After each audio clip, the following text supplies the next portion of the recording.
Young billionaire buys an abandoned hotel and finds a poor girl in the basement with newborn twins.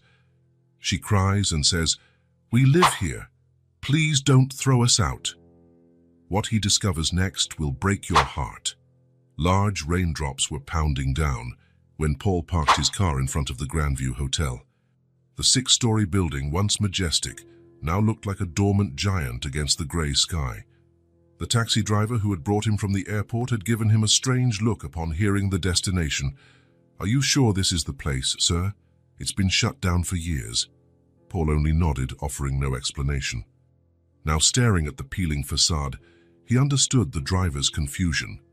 Nobody would expect a man in an Italian suit to willingly walk into an abandoned hotel on a rainy day. But Paul Devereaux, at 32, had learned that life rarely follows expectations. He adjusted his umbrella and walked toward the main entrance. The key he'd received from the auctioneer felt heavy in his pocket. 3 weeks ago, he hadn't even known this place existed. Now, it was his, another property to add to his already extensive list of assets. The lobby was surprisingly intact, shielded from the elements. A thin layer of dust covered the front desk and the cracked marble floor. Paul ran a finger over a small side table, drawing a line in the dust. The silence was almost tangible, as though the air were waiting for something. "It's not exactly the Ritz, is it?" he murmured to himself, his voice echoing faintly against the walls. His assistant, Diana, had questioned why he wanted to personally visit the place. "We can send the assessment team first. There's no need for you to bother," she'd argued. But Paul insisted. Maybe he was curious, or maybe he just needed to get out of the office and do something, anything, on his own. Ever since his grandmother Margaret's death 6 months ago, Paul had felt as though he were watching his own life from a distance. He woke up, worked, ate, slept, repeated it. Days blurred together. His empire kept growing. Stocks rose, acquisitions closed, contracts got signed. None of it seemed to matter. Margaret had been the only constant in his life since his parents died in an accident when he was just 5. She was the one who raised him, who taught him to read, who held his hand on his first day of school, who clapped the loudest at his graduation. She was the one who hugged him when he sold his first company at 23, whispering, "I'm proud of you. But remember that money is just a number. People are what really matter." Now she was gone, and Paul wondered if he had ever truly understood what she'd tried to teach him. He walked further into the lobby, his steps stirring up little swirls of dust. On the wall behind the front desk, a large, crooked painting, an old seascape, hung askew. For some reason, it made him think of the summer vacation he'd spent with his grandmother in a small coastal town when he was 10. How she smiled whenever she saw him building sandcastles, how she held his hand when the waves got too strong. "Focus, Paul," he muttered to himself, trying to push the memory aside. He was here on business. The plan was straightforward. Assess the structure, decide whether it was worth renovating the hotel or better to demolish it and build something new. Numbers, projections, return on investment. Those he understood well. In his suit pocket, he carried a folder with the building's blueprints. He opened it and studied the drawings. The Grandview had been built in the 1950s. A mid-sized hotel that had seen better days. 6 floors, 68 rooms, a restaurant, an event hall, and a small pool. In the basement were the laundry, staff quarters, and maintenance areas. Paul decided on a quick walkthrough of the place, starting from the upper floors and working his way down to the basement. He needed a general idea before the technical team arrived the next day. The elevator obviously didn't work. Paul headed for the stairwell, climbing slowly. With every step, the darkness seemed to grow denser. He turned on his phone's flashlight, illuminating stairs draped in dust and cobwebs. On the 6th floor, he opened one of the rooms. The furniture was still there, a double bed, a wardrobe, a simple desk. Through the window, one could see the entire city, its lights beginning to flicker on as daylight faded. It wasn't a bad view. With the right renovation, the place might regain some charm. Passing by one of the rooms on the 4th floor, Paul suddenly stopped. Something about that particular room felt familiar, though he couldn't pinpoint why. He stepped inside, sweeping the space with his flashlight. It looked like any other: bed, wardrobe, desk. But there was something. Then he realized. The curtains. They were blue with small boat designs, identical to the ones his grandmother used in her guest room, where he slept on weekends before he moved in with her for good. Impossible, he murmured. But there they were, the same shade of blue, the same little boats. How could they be here, in an abandoned hotel hundreds of miles from his grandmother's home? Paul approached, touching the dusty fabric. For an instant he could have sworn he smelled Margaret's perfume, that blend of lavender and vanilla that always surrounded her. A lump formed in his throat. "Grandma," he whispered, feeling foolish immediately. Of course she wasn't there. It was just an empty room with curtains that coincidentally looked like hers. Nothing more. He shook his head, snapping back to reality. He couldn't afford to get sentimental. There was an entire hotel to inspect, and daylight was running out. The middle floors revealed nothing special. On the second floor, Paul found what looked like the manager's room, a larger space with a small attached sitting area. On the first floor, besides the lobby, there was the restaurant and the event hall, both laden with dust and neglect. Finally, it was time to check the basement. The door leading to the service staircase was locked, but one of the keys on the keychain he'd been given opened it. The stairway was even narrower and darker than the main one. As he descended, the temperature dropped with each step, and the air became denser and damp. The phone's flashlight cast unsettling shadows on the concrete walls. Paul could hear the distant drip of water somewhere. The hotel wasn't as silent as it had first seemed. Down here there was a subtle symphony of noises, old pipes groaning, wind finding its way through invisible cracks, little creaks from the settling structure. The basement was larger than Paul expected. There was an industrial laundry room with big machines still draped in plastic sheets, a boiler room, enormous and silent, a storage room for cleaning supplies with empty shelves and a few forgotten buckets in a corner. And, finally, a narrow corridor that, according to the blueprints, led to the old staff quarters. Paul hesitated a moment before entering that corridor. There was something in the air, a foreboding, perhaps, the sense that something significant awaited him beyond that dark passage. He straightened his tie, an automatic gesture of regaining control, and moved forward. The corridor had 6 doors, 3 on each side, all closed. Likely small rooms for staff who lived too far away to commute daily. Paul began opening each one methodically, shining his light into empty, desolate spaces. When he reached the last door, he heard it. The sound was so low, so unexpected. He thought for a moment he was imagining it. He stopped, holding his breath to listen more carefully. There it was again, a muffled sob, the unmistakable cry of a child. Paul's heart pounded. Children in an abandoned hotel, perhaps homeless or something worse. "Is someone there?" he called, his voice echoing in a way it hadn't upstairs. Silence. Then a rustling sound, like someone moving quickly. Paul approached the door. "I won't hurt anyone," he said, keeping his tone calm and firm. "I just want to help." More silence. Then, barely audible, the sound of held breath. Carefully, he pushed the door. It was stuck, and he had to force it. The rusty hinges screeched, almost screaming in the basement's quiet. His flashlight swept the small room. There was a single bed, a simple wardrobe, a chair, and in the far corner, curled against the wall like a trapped animal, was a little girl. She could not have been more than 5 or 6. Her brown hair was tangled, her dress, far too big for her thin frame, was dirty and worn. Her eyes, huge in her pale face, were locked on Paul with a mix of fear and defiance. And she wasn't alone. Next to her, wrapped in blankets, were 2 babies, so tiny they barely peeked out from the nest of cloth. "Hi," Paul said, keeping his voice low and gentle, like speaking to a frightened bird. "There's no need to be scared. I won't hurt you." He took a step forward, Instantly, the girl shrank back, clutching the babies to her. "Stay away!" she shouted, her voice surprisingly strong for someone so small. Paul halted, raising his hands in a gesture of peace. "It's okay," he said. "I just want to help. My name is Paul. What's yours?" The girl bit her lip, clearly torn between fear of this stranger and the urgency of caring for the babies. "Claire," she finally replied, almost inaudible.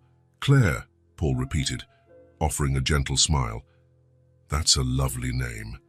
Are those your little brothers?" She nodded, reluctant. One of the babies started whimpering, and she automatically soothed him, showing a surprising skill for someone so young. "He's hungry," Claire explained, as if Paul should understand the urgency. "And Tom needs a fresh diaper. We ran out yesterday." Paul tried to process what he was seeing, a 5-year-old girl caring for 2 babies alone in a cold, damp basement of an abandoned hotel. How was this possible? "Claire, where are your parents?" he asked, trying to keep his voice neutral. The girl's eyes filled with tears and her lower lip trembled. Suddenly, her small chest heaved, and within seconds she was sobbing, big tears rolling down her dirty cheeks. "We live here. Don't make us leave. Please," she begged between sobs. Paul felt something icy slip down his spine.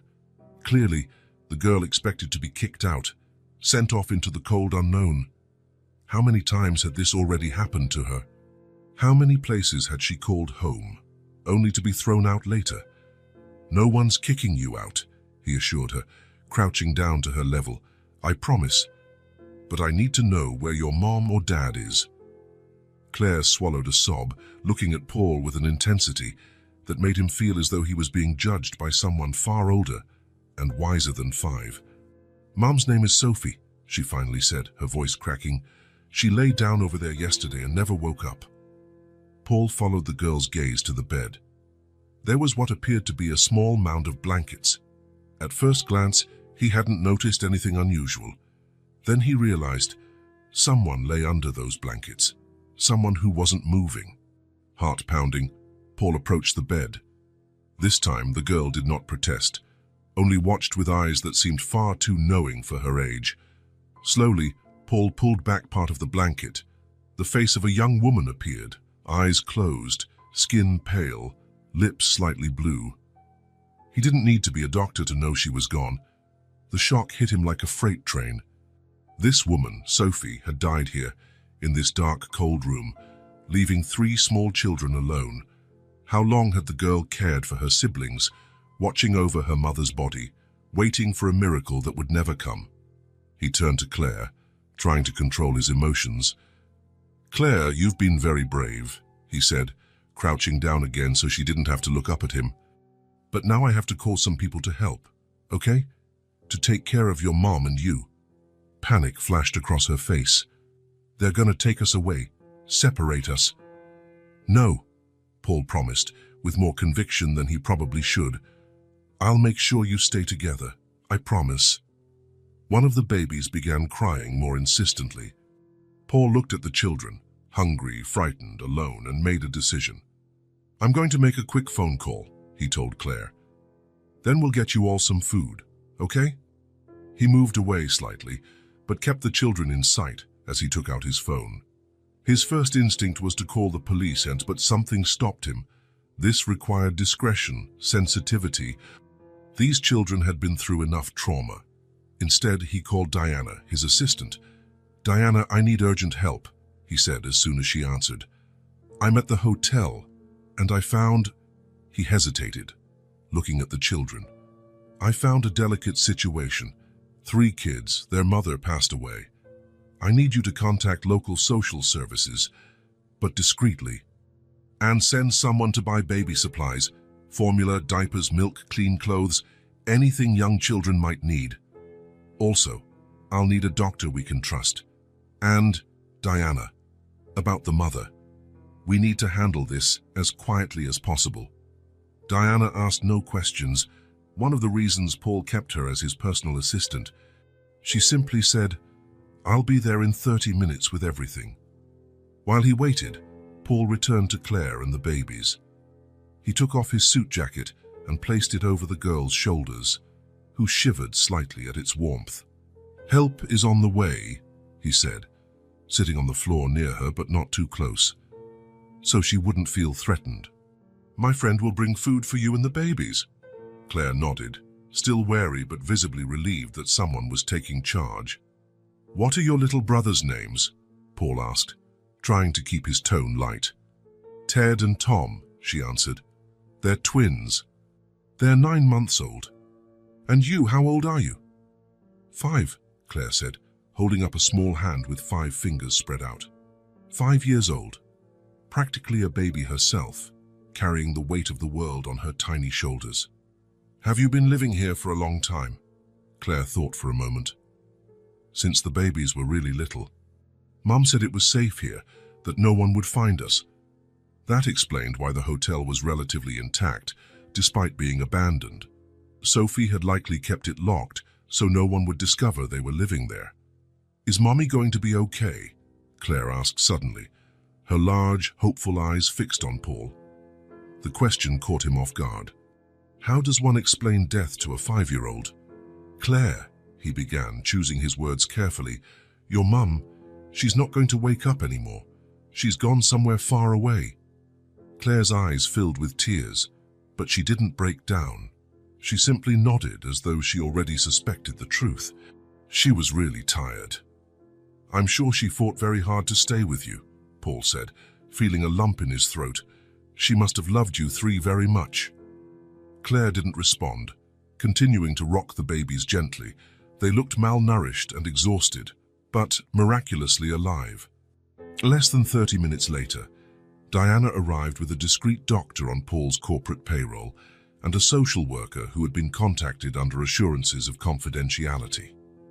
The doctor immediately examined the babies, while Diana laid out bags of food, diapers, and clean clothes on the floor next to Claire. The girl watched everything with a mixture of suspicion and hope.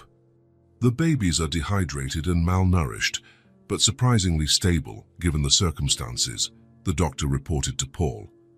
"The girl is also malnourished, but she's managed a bit better. They'll need hospital care." The social worker, a middle-aged woman named Mrs. Bennett, watched with professional yet kind eyes. "This is a highly sensitive situation," she told Paul when they had a moment alone. "Normally, the children would be placed in separate foster homes while we investigate any relatives who might assume custody." Something knotted inside Paul. Separate them? They've already lost their mother. They can't lose each other too. Mrs. Bennett nodded. "That's my concern as well, especially considering the older girl has been caring for the twins. Their bond is crucial right now." "Is there an alternative?" Paul asked. The social worker studied him for a moment.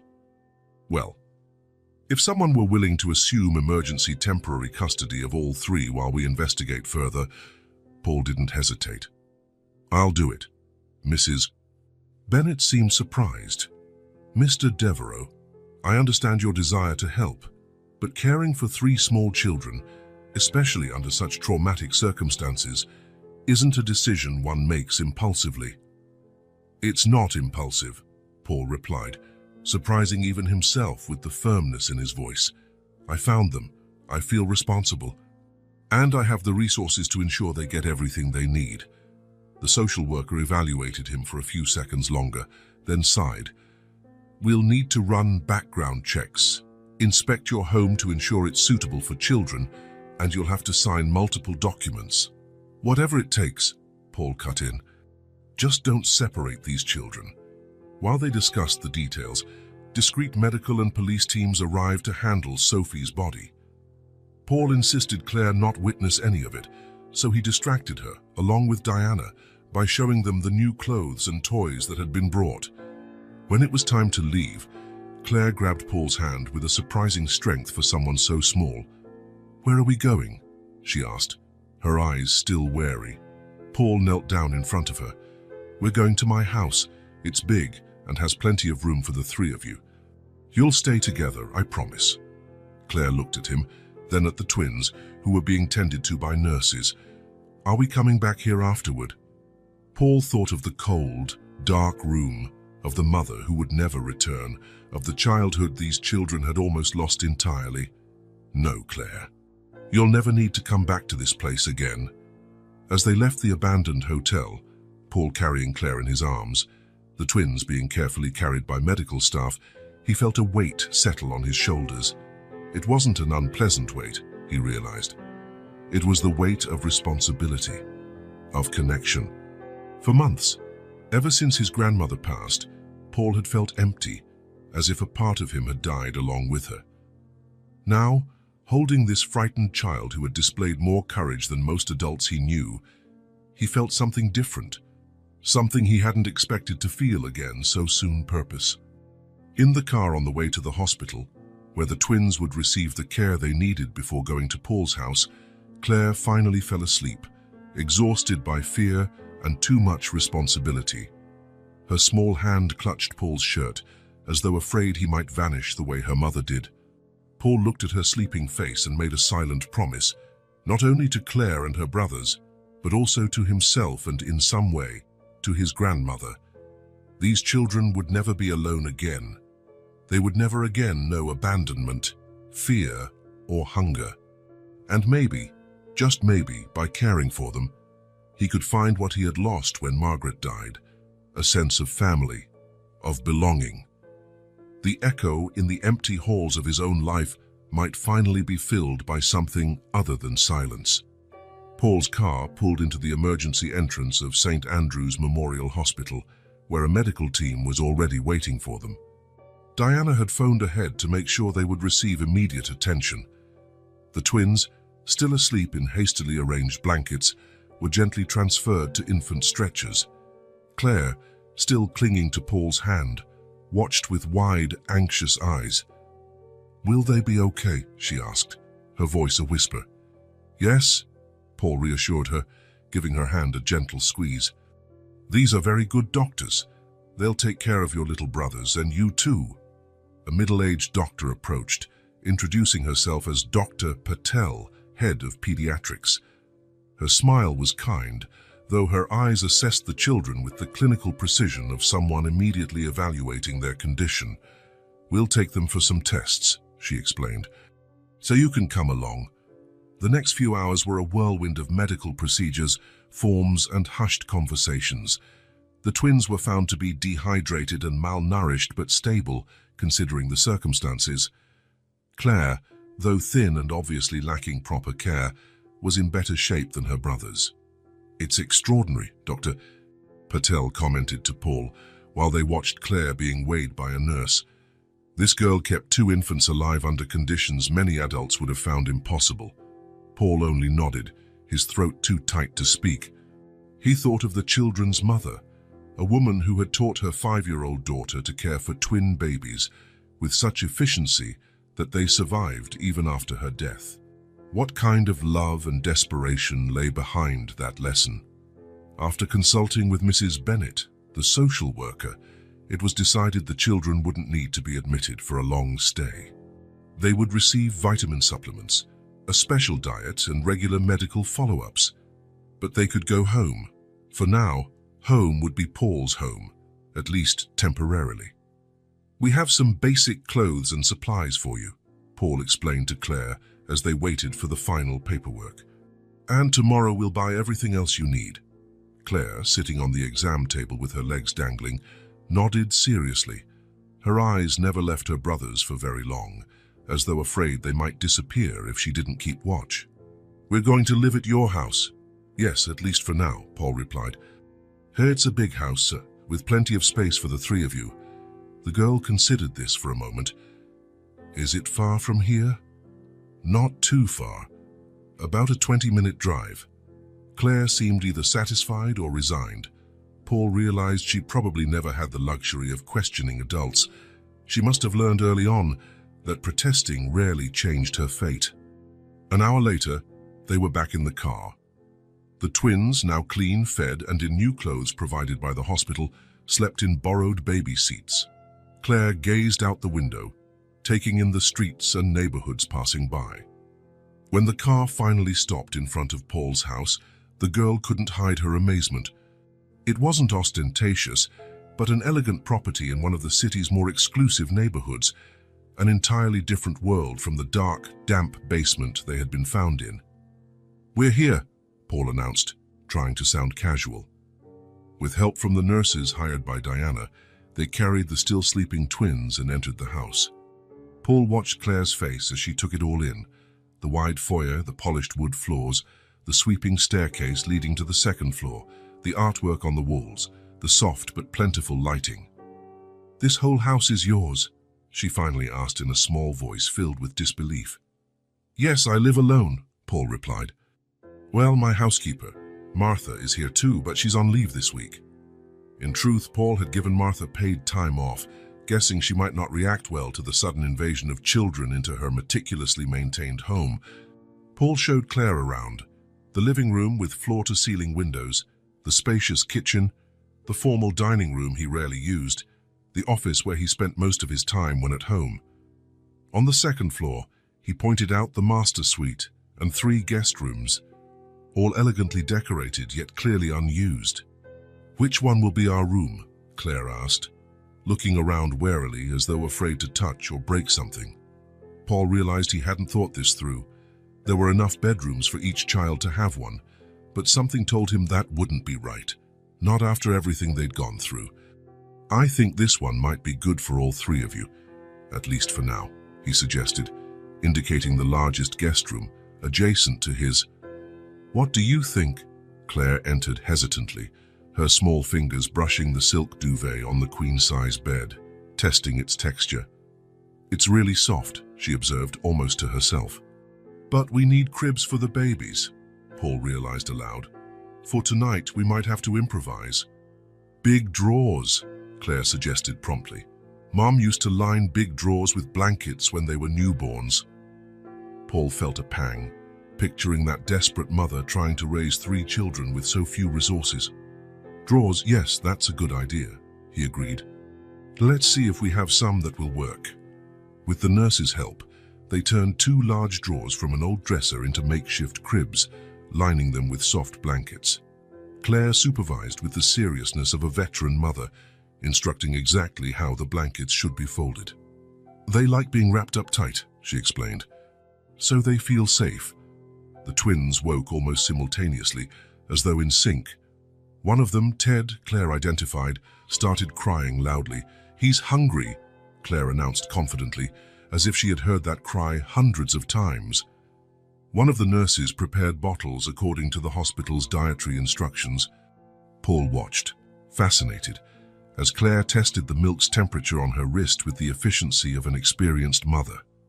"It's good," she confirmed. Paul picked Ted up, a bit awkwardly, under Claire's watchful eye, and tried to feed him. The baby fussed, turning away from the bottle. "Not like that," Claire corrected him gently. "You have to hold him higher, with his head here." She rearranged Paul's arms to form a better angle. Following the little expert's directions, Paul finally got Ted to accept the bottle. The tiny boy sucked hungrily, eyes fixed on the face of the adult feeding him. "You're doing it right," Claire approved, watching the scene while the other nurse tended to Tom. After being fed, changed and soothed, the twins fell asleep again in their makeshift cribs. Claire, though visibly exhausted, fought sleep, insisting she had to watch over her brothers. "You need to rest too," Paul said softly. "It's been a really long day." The girl hesitated, looking at the big bed that seemed to intimidate her with its comfort. After a moment, she grabbed one of the extra blankets and spread it on the floor between the 2 drawers. "I'll sleep here," she announced, "so I can hear if they cry." Paul wanted to protest, to tell her the bed was far more comfortable and that the nurses would watch the twins during the night. But something in her determined gaze stopped him. She needed that sense of control, that responsibility. It was part of who she was now. "All right," he agreed, "but if you change your mind, the bed's right here." He helped her settle on the floor, making sure she had enough blankets. Claire curled up like a little cocoon, her eyes already heavy with the sleep that was finally overtaking her. "Good night, Claire," Paul said softly. "I'm in the room next door if you need anything." "Good night," she replied, her voice already slurred by impending sleep. Paul lingered by the door for a few minutes, watching the three children, the twins in their improvised cribs, Claire on the floor between them, all asleep now, safe for the first time in a long while. He felt something swell inside him, an emotion he couldn't fully name. Responsibility, certainly. Concern, inevitably. But there was also something else, something that felt dangerously like love. The next morning, Paul woke early after a restless night's sleep. He checked on the children before doing anything else. The twins were still asleep, but the spot where Claire had been lying was empty. Panicking momentarily, he wondered if she had run away, but he soon found her in the kitchen, talking earnestly with the night nurse about preparing her brother's bottles. "Good morning," Paul said. "Did you sleep well?" Claire nodded. The floor's softer than the hotel. The simplicity of that statement hit Paul like a punch. To this child, a relatively comfortable floor was a luxury worth noting. After breakfast, cereal with milk for Claire, black coffee for Paul, special formula for the twins. It was time to figure out their new routine. "We have a lot to do today," Paul announced. "We need to buy proper cribs, clothes that fit you, toys, books." Claire looked up from her cereal, confused at the mention of toys. Paul felt a pang of sadness, realizing toys were probably never part of her limited experience. Diana arrived soon after, bringing an interior decorator and a list of upscale children's stores. Paul gave specific instructions.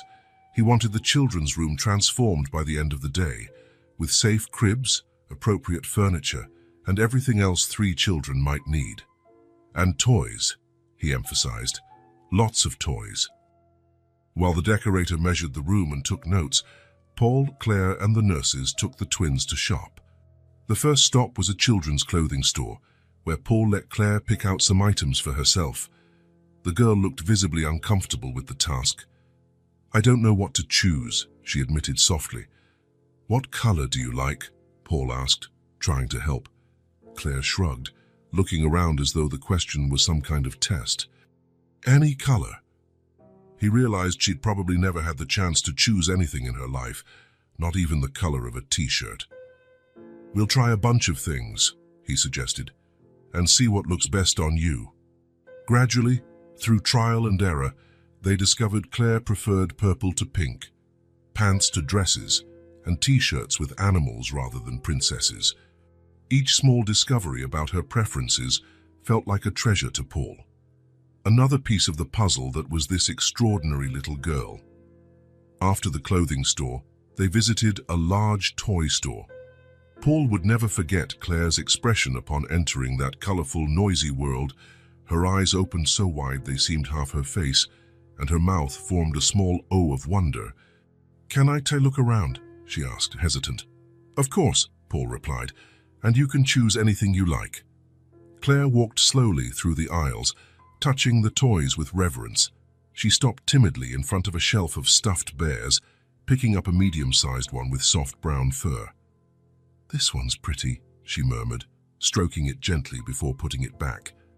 "Would you like to take it home?" Paul asked. Claire seemed surprised by the question. "I can." "You can choose whatever you want," Paul repeated. "That's why we're here."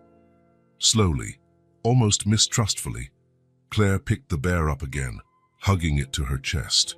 Her first toy chosen by herself. Paul felt tears sting his eyes. 2 hours and many shopping bags later, they returned home, where the decorator and her team were working at full speed. Paul took Claire and the twins to the living room, where they had lunch while the transformation took place upstairs. By late afternoon, the decorator announced she was finished. Paul took Claire by the hand and led her to the room, followed by the nurses carrying the twins. The transformation was remarkable. What had been an elegant but impersonal guest room was now a magical space. The walls had been painted a soft aqua, with glow-in-the-dark star decals. 2 high-quality cribs were positioned side by side near the window. Claire's bed now had a light lavender canopy. A soft, colorful rug covered part of the floor, creating the perfect play area. There was also a bookshelf filled with children's books, toys neatly organized in bright storage bins, and a dresser full of new clothes. Claire stood in the doorway, her eyes scanning every inch of the newly transformed room. Is this for us?" she asked, her voice barely audible. "It's all yours," Paul confirmed. She took a few hesitant steps inside, touching the bed's canopy, looking at the fancy cribs, picking a book off the shelf. "Thank you," she said simply, but her eyes conveyed far more than the word could contain. In the following weeks, a routine took shape. Paul learned how to care for the twins, making frequent mistakes, diapers put on backwards, spilled bottles, baths that left him wetter than the babies. Claire watched his efforts with a mix of amusement and concern, offering surprisingly useful tips. "You have to rock him like this after eating." She demonstrated the correct burping technique for Ted. "And Tom doesn't like his ears wiped. Be careful." Paul followed her instructions humbly, amazed by the intuitive knowledge of this 5-year-old child. "You're a great teacher, Claire," he praised her often. Little by little, Claire began allowing herself to be a child. At first, these were fleeting moments. A smile when she discovered how fun it was to jump on the soft bed, a giggle when Paul used silly voices while reading stories. Then longer spells of carefree play, building towers with colorful blocks, drawing with crayons, hugging her new stuffed bears before bedtime. Paul completely reorganized his life. Meetings were cancelled or moved online, projects were delegated. Mornings, once devoted to important phone calls and contract reviews, were now filled with feeding bottles, diaper changes, and reading children's books. Oddly, he felt more productive in the short bursts he still dedicated to work. There was no time to micromanage or obsess over perfection. Mrs. Bennett, the social worker, visited regularly to observe the children's adaptation and evaluate the environment. Always discreet and professional, she asked questions, checked documents, and spoke privately with Claire. After one such visit, when Claire was already asleep, Mrs. Bennett sat down with Paul in his office. "I have to say, I'm impressed, Mr. Devereux," she began. "The children are adapting remarkably well, considering everything. Claire, in particular, is showing emotional recovery that I didn't expect so soon." "I'm doing my best," Paul replied simply. "I can see that," Mrs. Bennett agreed. "Which leads me to a question. What are your long-term intentions?" Paul paused, realizing this was a crucial inquiry. It had all started as an instinctive response to an emergency, a humanitarian gesture. But now, "I want to keep them with me," he answered honestly. "Permanently, if possible." "You're talking about adoption." The word had never been spoken before, but as soon as he heard it, Paul knew that was exactly what he wanted. "Yes, adoption." Mrs. Bennett studied him for a moment. "It's a complex process, Mr. Devereux, especially for a single man with no prior parenting experience, and we're still trying to locate any relatives who might assume custody. But if you don't find anyone, then your chances would be reasonable," she conceded. "You have resources, stability, and there's already an obvious bond between you and the children." That night, after Mrs. Bennett left, Paul checked on the children before turning in. The twins slept peacefully in their cribs, and Claire, finally convinced to sleep in the bed rather than the floor, was wrapped up in her covers, hugging the brown teddy bear she'd chosen at the toy store. Standing in the doorway, watching the 3 sleeping children, Paul was struck by a clear, crystalline realization. The house, once merely a place where he slept and worked, had become something else. These walls, once silent witnesses to his loneliness, now echoed with childish laughter, occasional cries, conversations, and bedtime stories.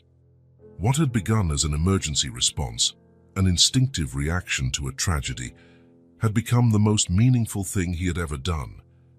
He couldn't imagine the house without these children now, without Claire's hesitant smile, the twins babbling, the cheerful mess of toys in the living room, the small piles of brightly colored clothes in the laundry. He couldn't imagine his life without them. With that certainty in his heart, Paul gently closed the door to the children's room and went to his own, where his laptop sat open to a page listing the legal requirements for adoption. He knew it would be a long road, but for the first time since his grandmother's death, he felt he had found something worth fighting for with all his strength. The house that was once his alone had changed, just as he had. Now, it was truly a home that welcomed. 3 weeks had passed since Paul found the children in the hotel's basement, 21 days that felt both like an eternity and a blink of an eye.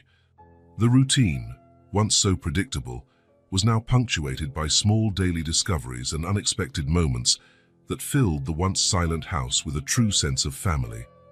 The twins, Ted and Tom, were unrecognizable. No longer the malnourished, lethargic babies Paul had discovered. With proper nutrition, medical care, and plenty of affection, they had gained weight, color in their cheeks, and an energy that surprised everyone. Ted, the quieter of the two, had discovered the joy of rolling around on the thick living room rug, while Tom, more vocal, was practicing his first babbling noises that almost sounded like words. Claire, meanwhile, was blossoming slowly, like a plant kept too long in the shade finally finding the sun. She still had moments of intense seriousness, times when her eyes would grow distant, and Paul knew she was reliving losses no child should ever face. But there were also more frequent smiles, curious questions about the world around her, and even occasional laughter when something delighted her unexpectedly. The evening had been peaceful. The twins went to sleep without Tom's usual fuss. Claire had spent time drawing with her new colored pencils, creating a family of bears living in a blue house with yellow windows.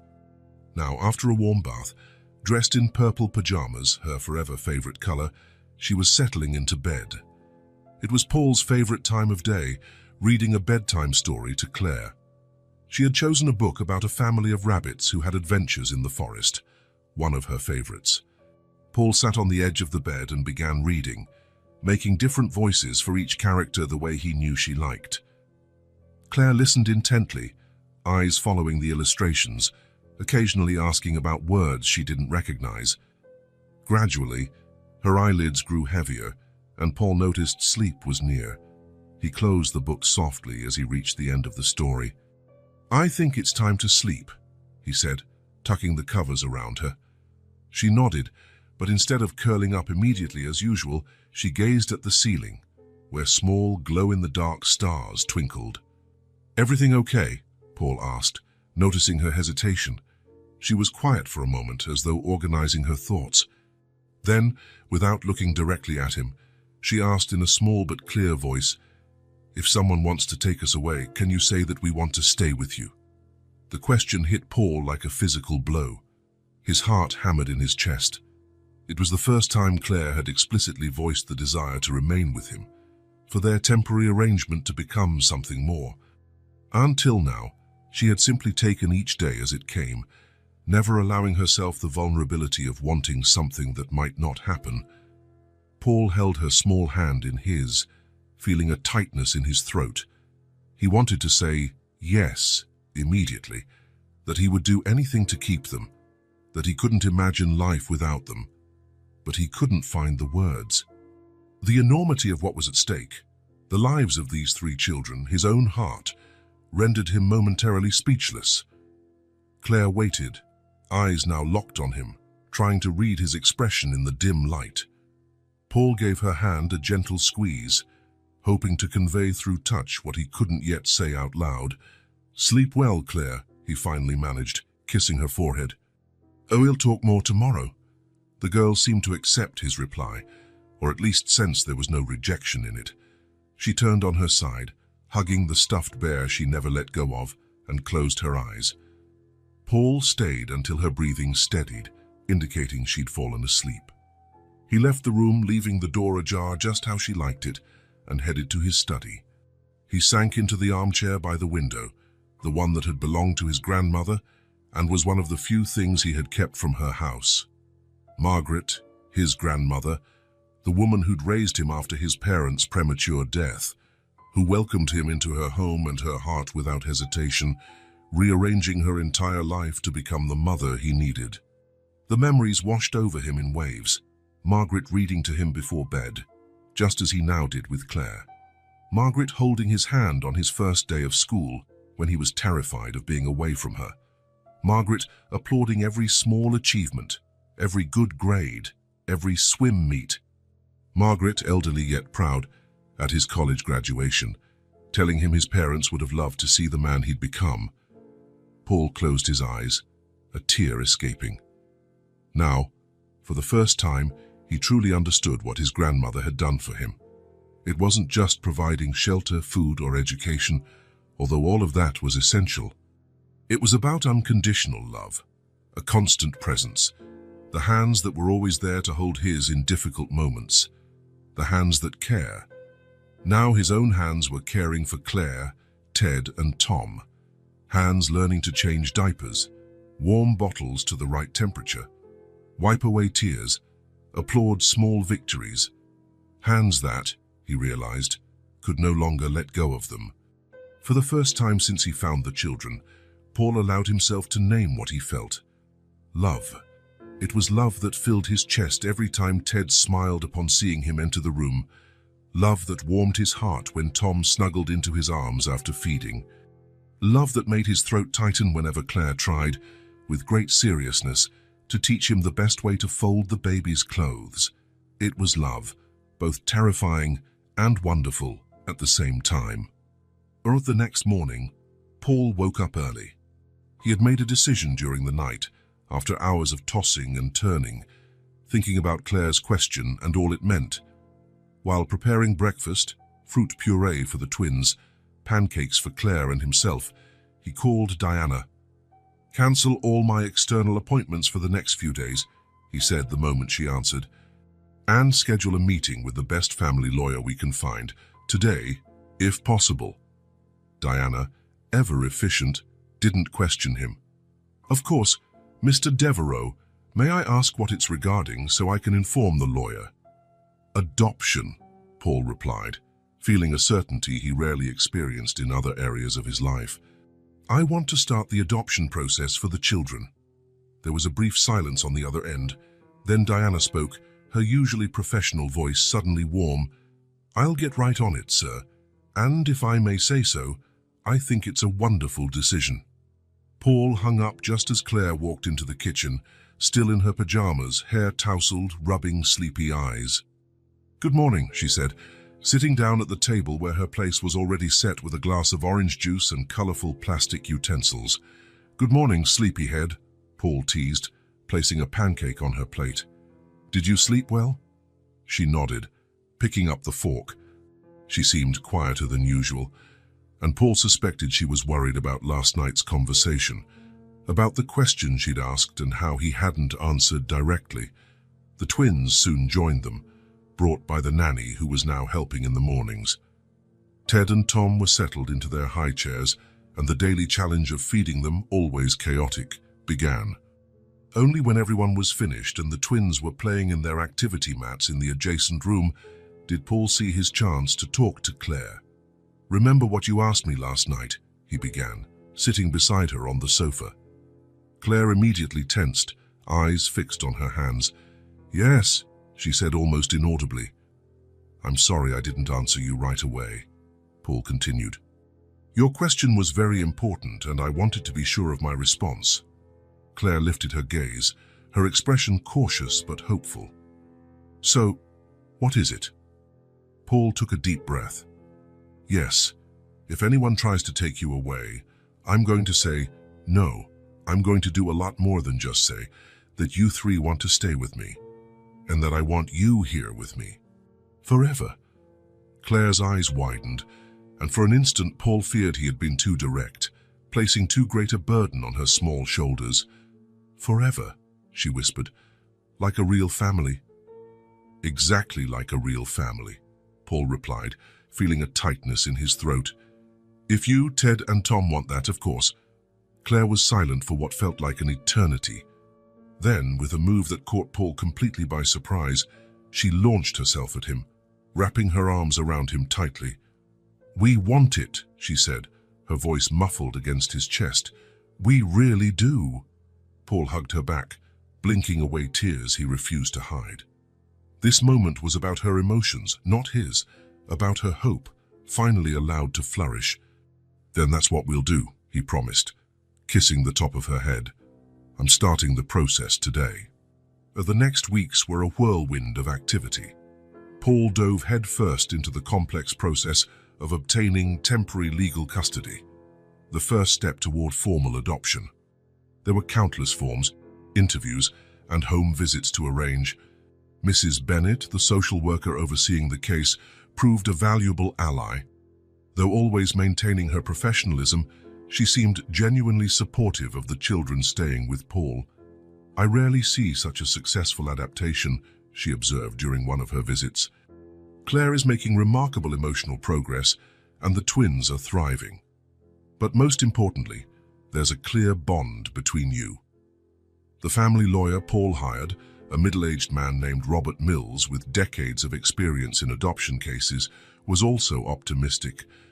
"We have a few advantages," he explained during a meeting to review documents. "Your financial status is obviously a plus. Your home and lifestyle offer stability. The social worker's report is extremely positive, and the fact that the children are already in your care, adapting well, weighs heavily in your favor." "What about potential downsides?" Paul asked, always pragmatic. "Being single with no prior experience raising kids might raise some questions, but it's nothing we can't address," Mills replied. "The key is to keep documenting the children's progress under your care and demonstrate your long-term commitment to their well-being." As the legal proceedings moved forward, Paul completely overhauled his professional life. Business trips were eliminated. In-person meetings were minimized. The work that once consumed 12 to 14 hours a day was compressed into the time when the children were at preschool or asleep. Yes, preschool.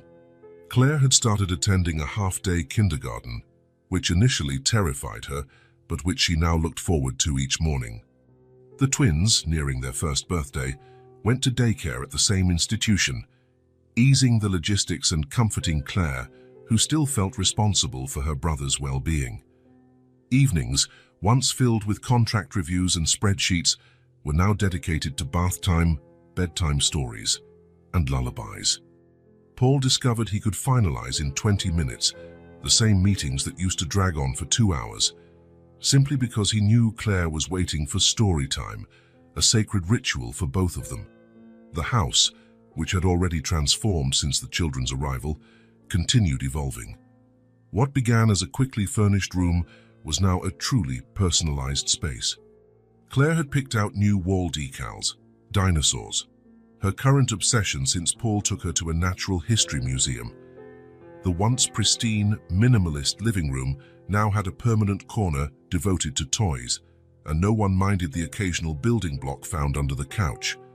On Paul's desk, beside his laptop and important documents, stood a framed drawing by Claire, 4 stick figures of different heights, all holding hands beneath a smiling sun.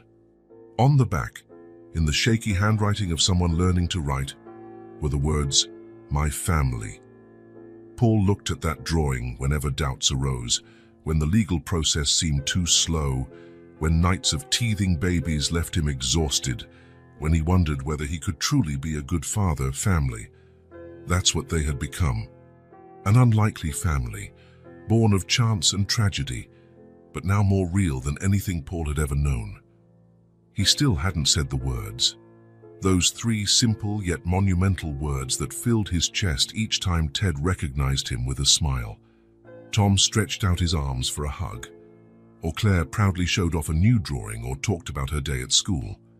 But he knew, with absolute certainty, he already loved them with a depth he'd once learned from his grandmother. Love expressed more in actions than words, in the hands that care and protect.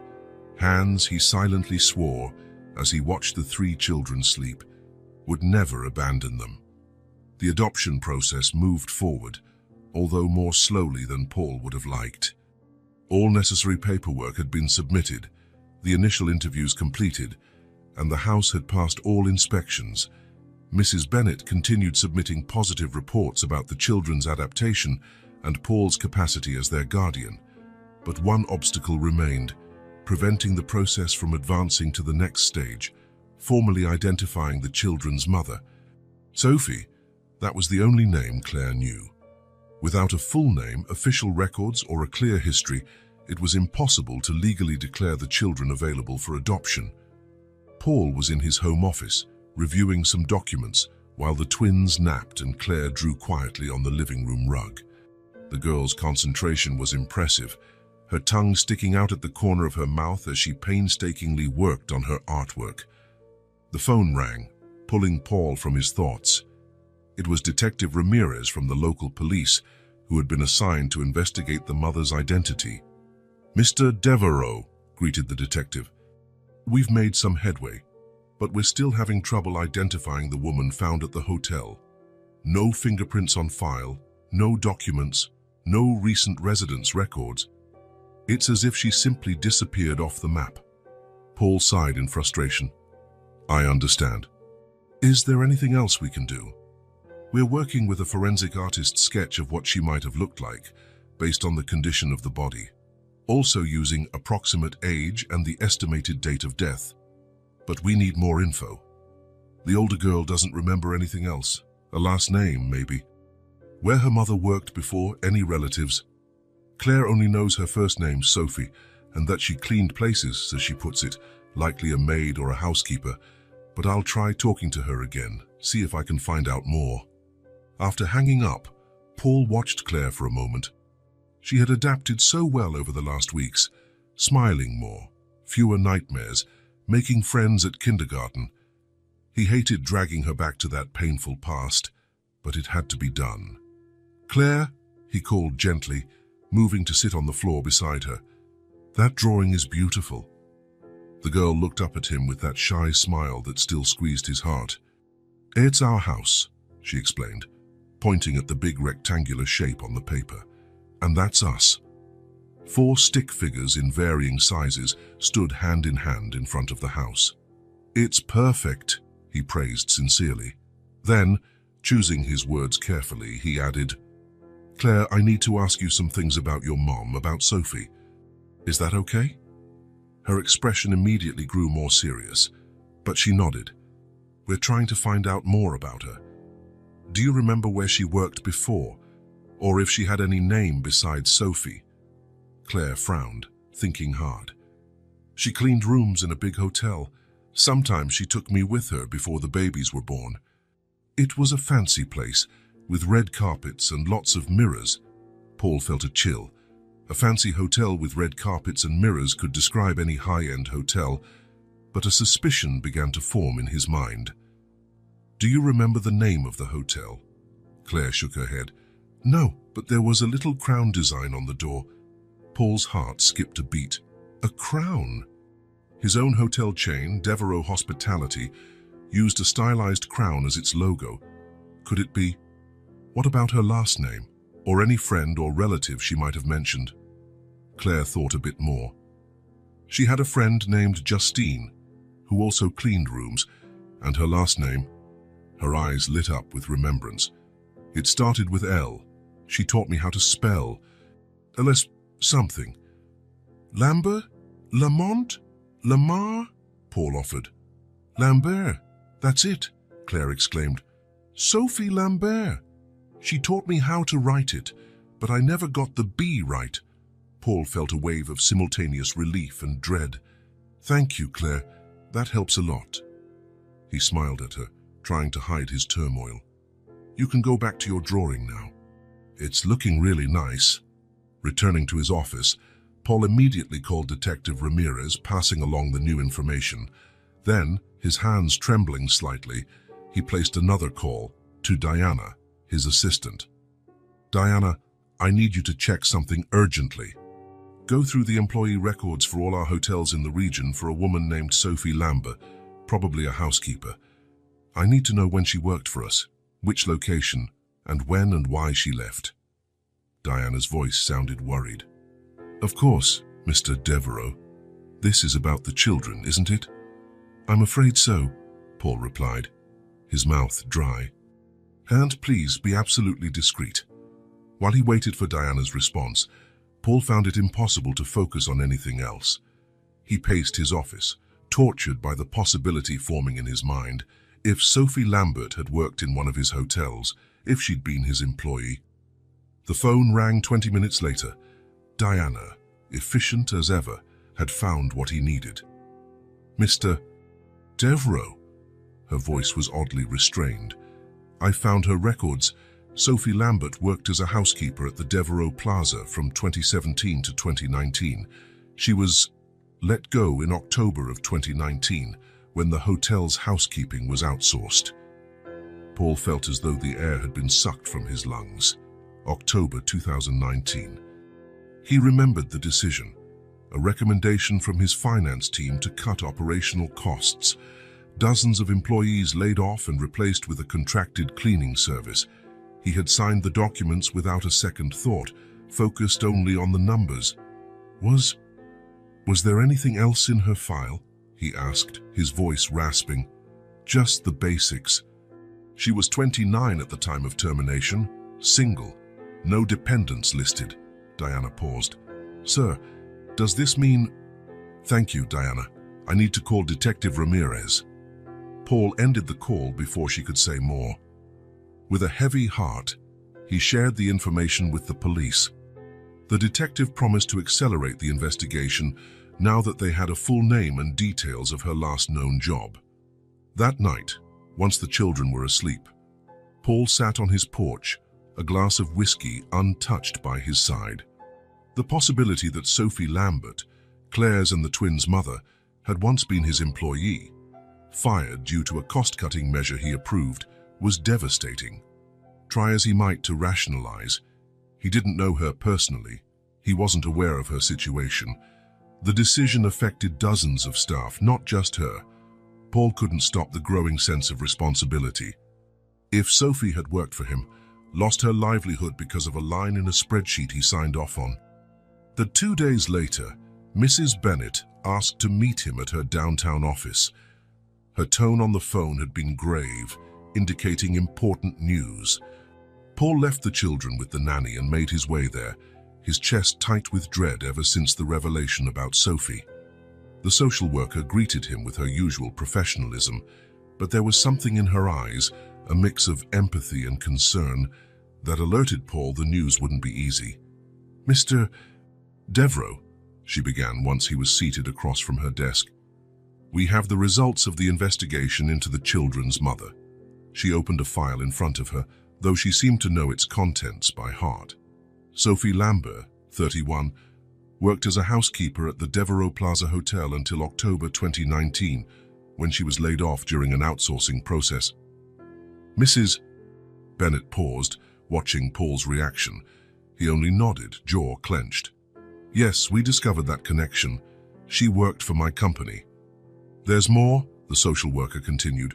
"After her dismissal, Sophie tried to find other jobs, but she was 6 months pregnant with the twins and struggled to get hired. Apparently, the children's father, who also worked in maintenance at the same hotel, abandoned her when he found out about the pregnancy. He had been laid off in the same outsourcing wave." Paul closed his eyes for a moment, feeling each word like a blade. Her last recorded address was a small apartment near the hotel. She was evicted 3 months after losing her job, for non-payment of rent. After that, there's no official record of where she lived. "That's when she moved into the abandoned hotel," Paul said, voice barely above a whisper. Mrs. Bennett nodded. "From what we can piece together from the few belongings found and a former colleague who identified her, Sophie found out about the decommissioned hotel while searching for a place to stay. Since it was part of the same chain where she'd worked, she knew the layout and how to sneak in, how to tap into the water supply, how to remain hidden." Paul felt sick. The picture forming was horrifying. A pregnant woman, recently unemployed and abandoned, with no resources, finding refuge in a vacant building that, cruelly, belonged to the same company that had fired her. "The twins were born about 3 months after she settled in the hotel," Mrs. Bennett continued. "From what we can deduce, she cared for them alone, with help from her older daughter. They survived on odd jobs Sophie managed to secure and occasional help from a few acquaintances who knew of her situation, such as the former colleague who came forward. But the pandemic made everything harder. The cause of death was pneumonia, untreated because she lacked access to medical care. The room seemed to spin around Paul, the pandemic. Of course, while he was safe in his home, attending virtual meetings and watching his assets grow, Sophie Lambert was dying in a cold basement, trying to protect her children until her final breath. "Mr. Devereaux?" Mrs. Bennett's voice brought him back. "I know this is extremely difficult. The connection between you and the children's mother is complicated, but I want to assure you, it doesn't negatively impact the adoption process. In fact, now that we have her full identity and confirmed there are no close relatives, we can move to the next steps." Paul barely heard her. In his mind, a single haunting truth repeated itself. A corporate decision he signed had set off the chain of events leading to this woman's death and nearly to the children's demise. "A decision of mine took everything from her," he muttered, more to himself than to the social worker. "Mr. Devereaux, you can't hold yourself personally." "But I am responsible," Paul interrupted, his voice cracking. "I signed those papers. I approved that cost cut. I never even considered the real people behind those numbers on a spreadsheet. And now 3 children are left without a mother." To Mrs. Bennett's surprise, tears began rolling down Paul's cheeks. She had only ever seen him poised and in control. Now he was openly devastated.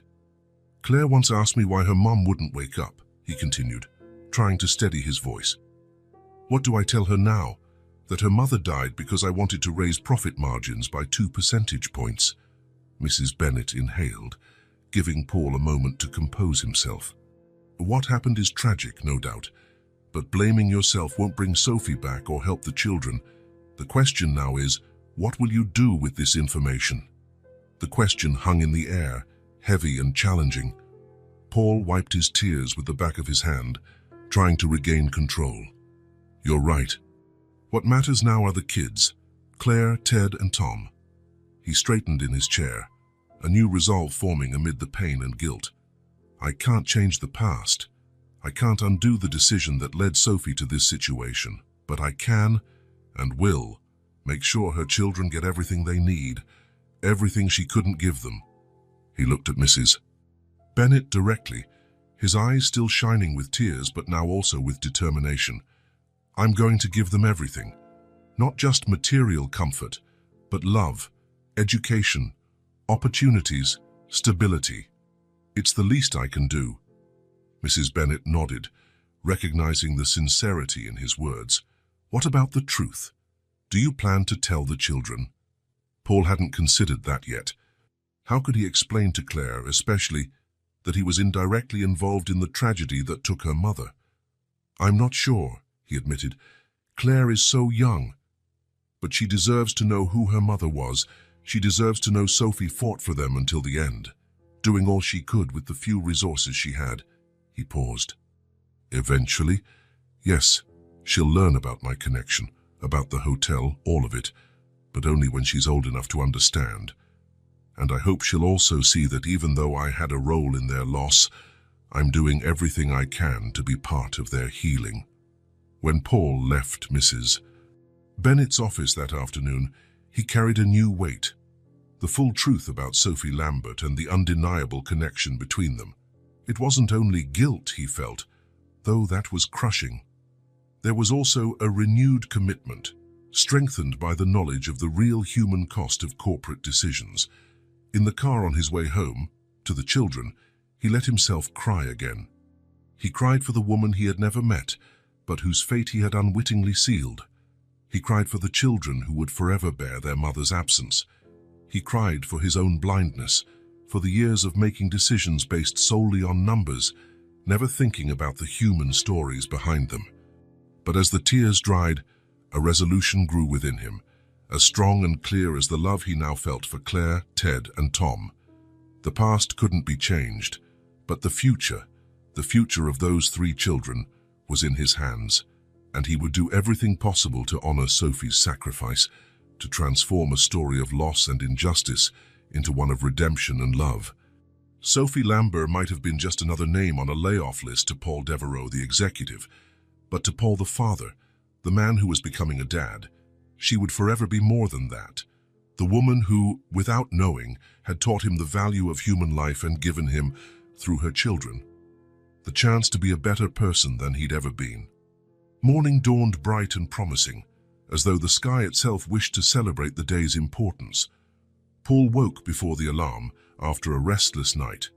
It wasn't negative anxiety, but that electric anticipation that precedes the most decisive moments in life. Today was the day of the final interview with the social evaluation team. The last major hurdle before the decision on the children's permanent guardianship. He got up quietly, showered quickly, and dressed carefully, opting for a navy sweater over a white shirt and grey pants, formal enough to show seriousness, casual enough to seem at ease in his own home. Diana had suggested this balance, and Paul trusted her judgment. In the kitchen, he prepared breakfast with the efficiency of a man who had already mastered the routine.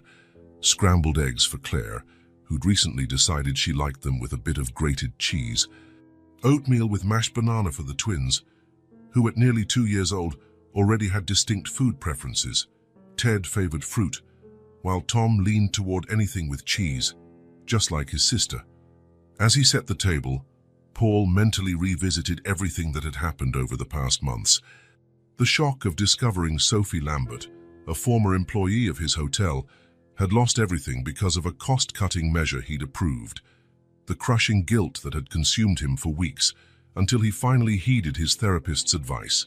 He couldn't change the past, but he could honor Sophie's memory by being the best father possible to her children. Then came the determination rising from the ashes of guilt, the complete restructuring of his company's employment policies, the establishment of a support fund for single mothers in vulnerable situations, the substantial donation to social housing programs. None of it would bring Sophie back, he knew, but maybe he could prevent other stories like hers from happening again. The sound of small, hurried footsteps broke his train of thought. Claire appeared in the kitchen doorway, still in pajamas, her hair a tousled frame around a face now fuller and healthier. "Good morning," she said, rubbing her eyes. "You got up early." "Good morning, Princess," Paul replied, smiling. "We have an important day today, remember?" Claire nodded, suddenly more awake. "Today's when those people come to see if we can stay together forever, right?" The simplicity of her question caught Paul's heart. "Yes, that's right. But don't worry, it'll be fine." "I'm not worried," she declared with surprising confidence. "You keep your promises. You're not like other grown-ups." Paul felt his throat tighten. In her 6 years, Claire had learned the hard lesson that adults' promises aren't always trustworthy. Except his, apparently. "Thanks for trusting me," he said, helping her onto the kitchen stool. "Now, how about these scrambled eggs?" While Claire ate, Paul went to fetch the twins.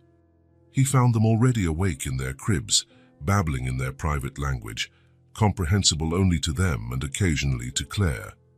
"Good morning, guys," he greeted, rewarded by identical smiles that still melted him, even after all these months. "Papa!" exclaimed Ted, reaching out for him. Not to be outdone, Tom did the same. After breakfast and the usual getting ready routine, baths, clean clothes, hair combing, the house was ready for the evaluation team. Paul took one last walk through, making sure all was in order. Not that there was likely to be much out of place. Martha, his longtime housekeeper, had adapted surprisingly well to the children's presence, keeping the house immaculate despite the permanent toy corner in the living room. The intercom buzzed precisely at 10 o'clock. Paul took a deep breath, straightened his sweater, and went to answer. Mrs. Bennett arrived with 2 other professionals, Dr. Levine, a child psychologist who had interviewed Claire before, and Ms. Rodriguez, an adoption specialist from the state agency whom Paul had yet to meet. "Good morning, Mr. Devereaux," Mrs. Bennett greeted warmly, yet professionally. "I trust everyone is ready for our visit." "More than ready," Paul replied, ushering them into the living room. "Claire was asking about you at breakfast." As though summoned by her name, Claire appeared at the living room door, holding one of the twins' favorite books. Seeing the visitors, she paused briefly, but then proceeded with the quiet confidence she'd developed over recent months. "Hello, Mrs. Bennet," she greeted politely, then looked at the other two adults curiously. "Hello, Claire," the social worker replied with a genuine smile. "You remember Dr. Levine, and this is Ms. Rodriguez, who's here to help us today." Claire nodded, studying the newcomers with those keen eyes that always seemed to see far beyond her years. Paul still marveled at how perceptive she was. "The babies are in the playroom," she said, taking on the role of little hostess. "Want to see them?" The adults exchanged approving looks at her initiative. "We'd love to, Doctor," Levine said. Claire held out her hand to Paul, who took it at once, and together they led the visitors to the adjacent playroom where Ted and Tom were playing on a large, colorful mat. A thorough child-proofing system was in place. Outlet covers, corner guards on the furniture, a gate at the stairs. The twins, now more mobile than ever, required constant attention. Ms. Rodriguez immediately knelt to the twins' level, and they studied her with curiosity. "Hello, boys. That's a very nice toy you have there." Tom, the more sociable, offered her one of the wooden blocks in his hand. Ted, more cautious, glanced at Claire, seeking reassurance. "It's okay, Ted," Claire said, letting go of Paul's hand to go over to her brother. "They're friends." Paul watched the interaction, heart full. The bond between the three siblings was one of the most beautiful things he had ever witnessed. Claire, so young yet so protective. The twins, implicitly trusting the sister who had cared for them since birth. "Mr. Devereaux," Mrs. Bennet called, gesturing to the sofas, "shall we have a chat while Dr. Levine and Ms. Rodriguez spend some time with the children?" Paul nodded, though part of him wanted to stay with Claire and the twins.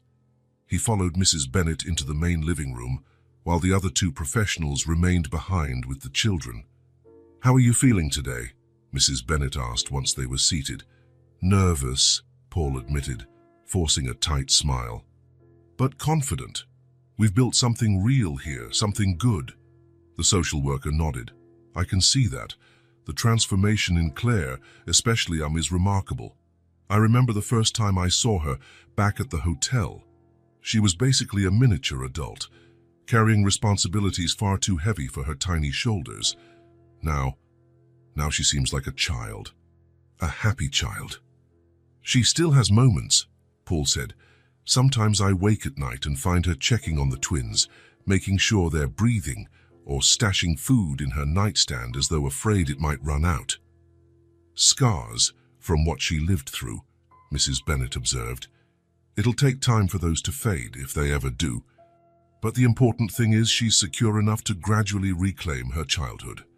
Their conversation continued for about an hour, covering all the practical aspects of Paul's life with the children: routines, education, healthcare, plans for the future. Mrs. Bennet took occasional notes but mostly just listened, with the focused attention that characterized her. Then they switched places. Paul went to stay with the children, while Dr. Levine and Miss Rodriguez met privately with Mrs. Bennet. The minutes dragged by as he tried to concentrate on the twins' games and Claire's stories, all the while aware of the low voices from the other room. Finally, Mrs. Bennet appeared in the doorway. "Mr. Devereaux, could you come for a moment? Claire, would you mind staying with your brothers a bit longer?" Claire nodded solemnly, like someone entrusted with an important mission. "I can read them a story," she offered, picking a picture book from the low shelf. Paul followed Mrs. Bennet back to the living room, where Dr. Levine and Ms. Rodriguez wore carefully neutral expressions. He sat trying to steady his racing heart. "Mr. Devereaux," Mrs. Rodriguez began, opening a folder on her lap, "we have a few final questions." The following questions were direct and occasionally uncomfortable, about his work schedule and how he would balance business demands with raising 3 small children, about his own childhood and losing his parents young, about his mental health after discovering his connection to Sophie Lambert. Paul answered everything truthfully, acknowledging his shortcomings but emphasizing his absolute commitment to the children. "I'm not perfect," he admitted. "I make mistakes. Sometimes I still put the twins' diapers on backwards." That earned smiles from all three evaluators. "But I love Claire, Ted, and Tom more than I ever thought it possible to love anyone. I'll do whatever it takes to be the father they deserve." Mrs. Rodriguez scribbled one last note and closed her folder. "Thank you for your honesty, Mr. Devereaux. I believe we have everything we need." "So what happens now?" he asked, unable to hide his anxiety. "Now," Mrs. Bennet explained, "we need to deliberate. But first, there's something I need to show you." She opened her own folder and removed a sealed plastic envelope. This was found among Sophie Lambert's belongings in the hotel basement. The police kept it during the investigation, but it's been released now. We believe you should see it. Paul accepted the envelope with slightly shaking hands. Inside was a single sheet of plain paper, folded carefully. He recognized immediately the delicate handwriting, though it seemed made by someone weak or unwell. It was a letter, or rather a brief note. "To whoever finds my children. If you're reading this, it probably means I'm no longer here to care for them. I beg you, please, don't separate them. Claire needs her brothers as much as they need her. And please, don't let my children be lost. They are all I have. Tell them I loved them with every breath, until my last. Sophie L." Paul felt tears sting his eyes once more. The simplicity of those words, the concern of a mother who, even facing her own mortality, thought only of her children's well-being, was heartbreaking. "Don't let my children be lost," he whispered, rereading it. "They're all I have."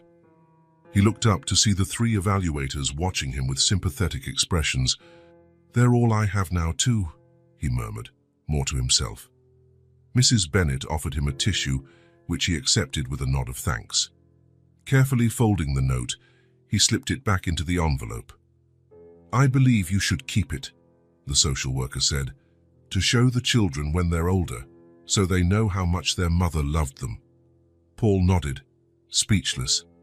The weight of what Sophie Lambert lost and what he gained had never felt so real. "Well," said Dr. Levine, gently breaking the emotional silence, "I think we should discuss our observations in private now. Mr. Devereaux, would you mind returning to the children while we deliberate?" Paul took a deep breath, composing himself. "Of course." He went back to the playroom, finding Claire reading enthusiastically to the twins, using different voices for each character, just as he did for her. Ted and Tom sat on the rug, captivated by the story and the bright pictures she showed them. "And then the little bunny found its way home," Claire was reading, turning the page carefully. "Because home is where your family is." "That's a great story," Paul commented, sitting down with them on the floor. Claire looked up with a smile. "It's their favorite." Then, noticing his expression, she frowned. "Are you sad?" Paul shook his head. "No, not sad. Just emotional." "Because the people are here to decide if we can stay together?" she asked, direct as always. "Yes, that's part of it." Claire closed the book and, to Paul's surprise, climbed into his lap, a gesture of affection she seldom initiated. "It's going to be fine," she said with a surprising certainty. "We belong together, like a real family." The twins, seeing their sister in Paul's lap, toddled over with unsteady steps to join the cuddle, each claiming a knee. That was how the evaluation team found them 15 minutes later, Paul sitting on the floor with all three children in his lap, reading the story Claire had started. So absorbed in their moment, they seemed oblivious to the rest of the world. Mrs. Bennet cleared her throat softly to get their attention. Paul looked up, unable to stand with the precious weight of the children on him, and tried to read the expressions of the three specialists. To his relief, they were all smiling. "Mr. Devereaux," Mrs. Bennet began, her professional tone gentled by the scene before her. "After a thorough evaluation and considering all the relevant factors, we are ready to make our recommendation to the court." Paul felt Claire tense in his arms. Instinctively, he tightened his hold around her for reassurance and for himself. Our unanimous recommendation is to grant you permanent custody of these 3 minors, Mrs. Bennet continued. With Sophie Lambert's complete identification and confirmation that there are no living relatives, the formal adoption process can begin as soon as permanent custody is awarded. For a moment, Paul couldn't speak, emotion constricting his throat. Claire spoke first. "Does that mean we get to stay together? Forever?" Miss Rodriguez smiled at her. "Yes, Claire. It means exactly that." She turned to Paul, her eyes shining with mixed hope and fear, as though afraid to fully believe in the promise of permanence. "We're real now?" she asked quietly. Tears finally spilled down Paul's cheeks, but he didn't care. He smiled through them, placing his hands gently on Claire's small face. "It's real, and it's forever," he answered, his voice thick with emotion. The smile that lit Claire's face, a smile without reservations or shadows, pure childhood joy, was like sunrise after the longest night. She threw her arms around Paul's neck, hugging him with all the strength her little body could muster. The twins, sensing the joy, joined in their own way, clapping and laughing. The evaluators watched the scene with moved smiles, even the ever-professional Mrs. Bennet discreetly dabbing at an eye. "There are still some administrative details," she said gently, not wanting to break the moment but mindful of her role. "And the formal court hearing is set for next week, but it's just a formality at this point." Paul nodded, not letting go of the children. "We'll be there. All of us." After the evaluation team left, Paul and the children celebrated with an impromptu picnic in the living room, eating sandwiches and chocolate cake on a blanket spread over the rug, laughing and making plans for a future they would now officially share. That night, after the twins were asleep and Claire was in bed, Paul returned to his office and opened Sophie's note again. He read it several times, absorbing every word, honoring the woman he never knew but to whom he owed everything. "Don't let my children be lost," she had written. Paul looked at the framed photo on his desk, him, Claire, and the twins at the zoo, all smiling for the camera, a true family in every way that mattered. "They'll never be lost, Sophie," he promised aloud, "and you'll never be forgotten. Not them, not you." In the hallway, without Paul noticing, Claire stood at the slightly open office door, listening.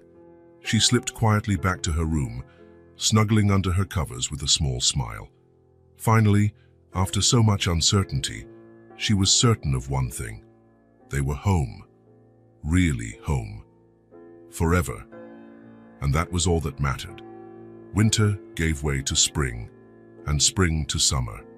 8 months had passed since the final court hearing, where the judge had made official what their hearts already knew. They were a family, legally, definitively, forever. The sun shone brightly that July morning as the car pulled up in front of what was once the Grandview Hotel. The building, once decrepit and abandoned, now boasted a refurbished facade, gleaming windows, fresh paint, and a new name elegantly displayed above the entrance: Lambert Residence. Paul took a deep breath, taking in the sight of the building that had changed his life. 2 years ago, none of this had seemed possible, neither the transformation of the old hotel nor the even deeper transformation that had happened within himself. "It looks beautiful, doesn't it?" he remarked to Claire, who was looking out the car window, eyes wide at the drastic change in the place where Paul had found her. "It doesn't even look like the same place," she replied, clearly impressed.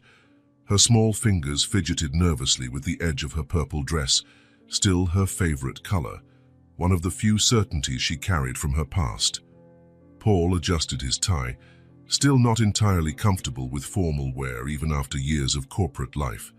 But today was different. It wasn't the businessman wearing the tie, it was the father, the man who had learned the true meaning of family in the most unexpected way. The original idea had come to him the day they discovered Sophie Lambert's background, that she'd once been employed by his hotel, fired during an outsourcing push he'd approved.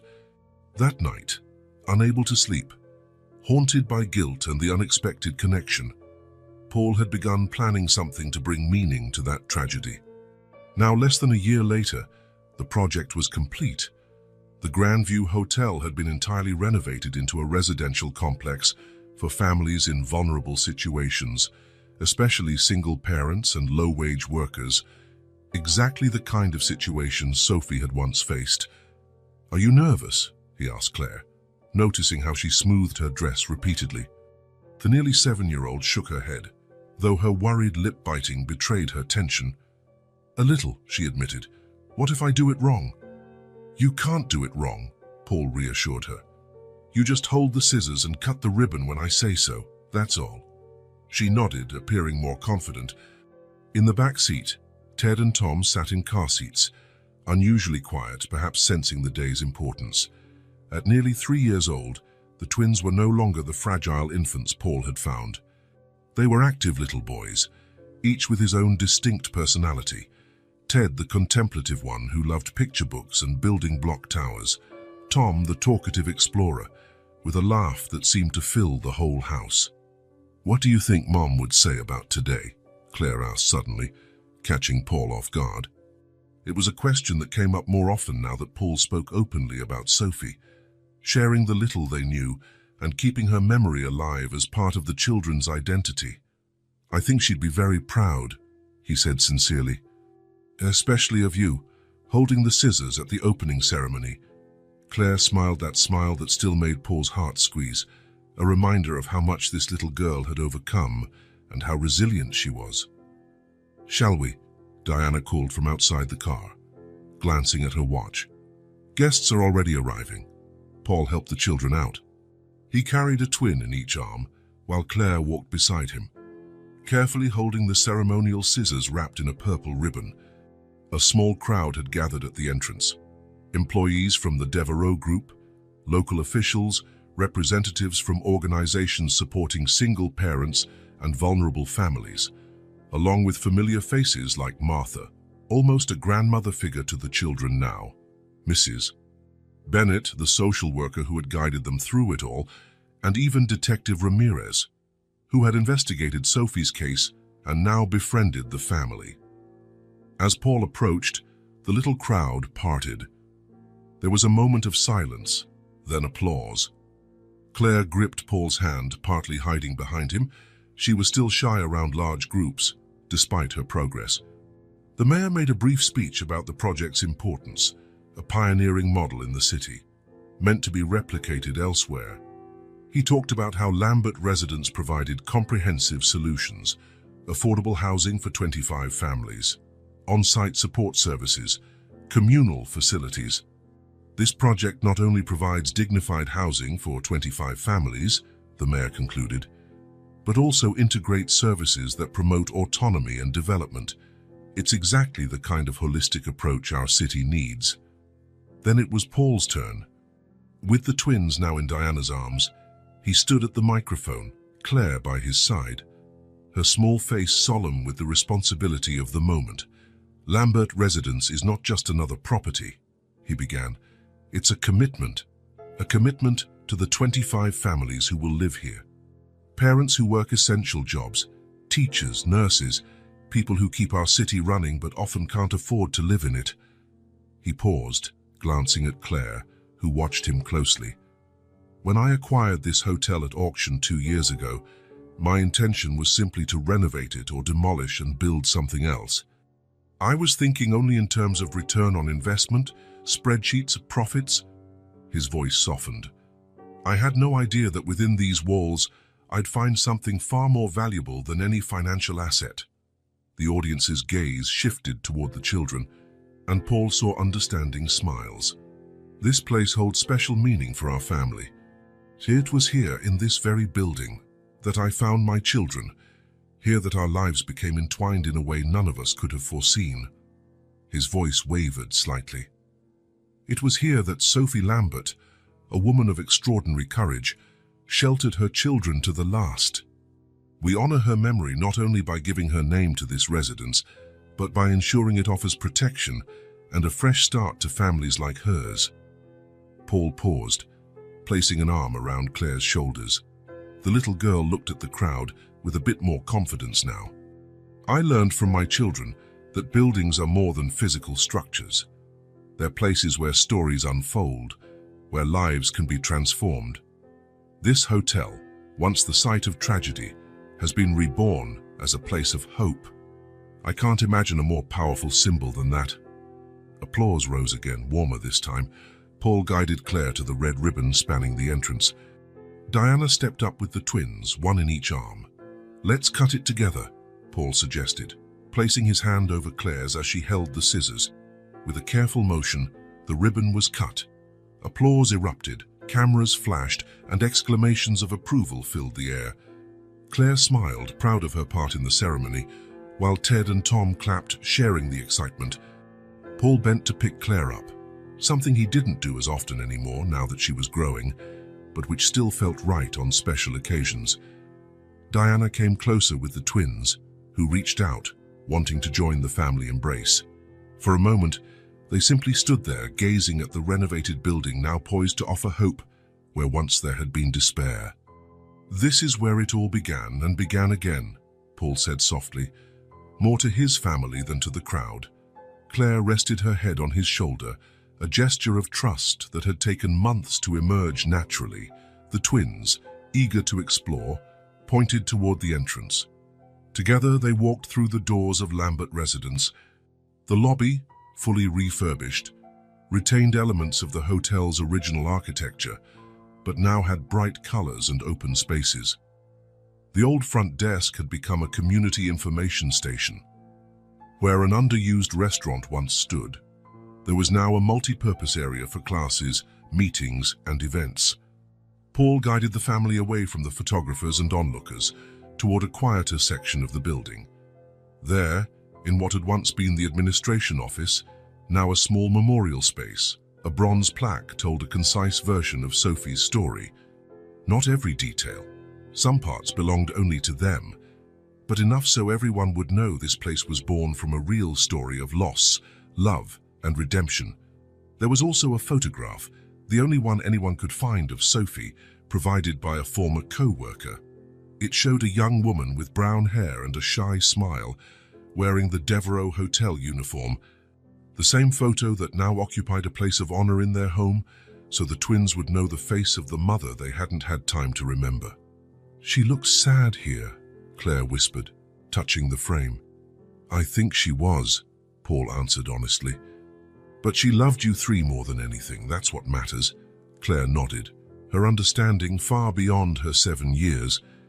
"I think she'd be happy to know we're together, that Ted and Tom are okay, and that no one got lost." "I'm sure she would," Paul agreed, feeling the familiar mix of emotions he experienced whenever he thought of Sophie Lambert. Sorrow for a life ended too soon, gratitude for the 3 precious gifts she'd left the world, and a vow to honor her sacrifice by being the best father possible. After they left the memorial, they headed for the heart of the building, where the 25 selected families would live. Simple but comfortable apartments, bathed in natural light, each furnished with the basics for those starting anew. A daycare on the ground floor, serving not only the residents but also the surrounding community. A professional training center with computers and a small library. And the basement, where it had all started, now a bright, colorful playroom. Claire hesitated at the entrance to this last space, scanning the room as though searching for traces of the place she once knew. But everything was different now. Where once there was darkness and pain, laughter and color reigned. "It feels weird," she said. "It seemed a lot bigger and darker back then." "You were smaller," Paul reminded her gently. "And you were scared." She nodded thoughtfully. Then, in a sudden burst of resolve, she went inside the playroom, sitting in one of the bright little chairs. Ted and Tom, always in tune with their sister, ran in to join her, already drawn by the scattered toys. Watching the 3 of them, Paul felt a deep certainty. They had closed a circle. What had begun in tragedy now ended in hope. What had been born of loss had grown into new life.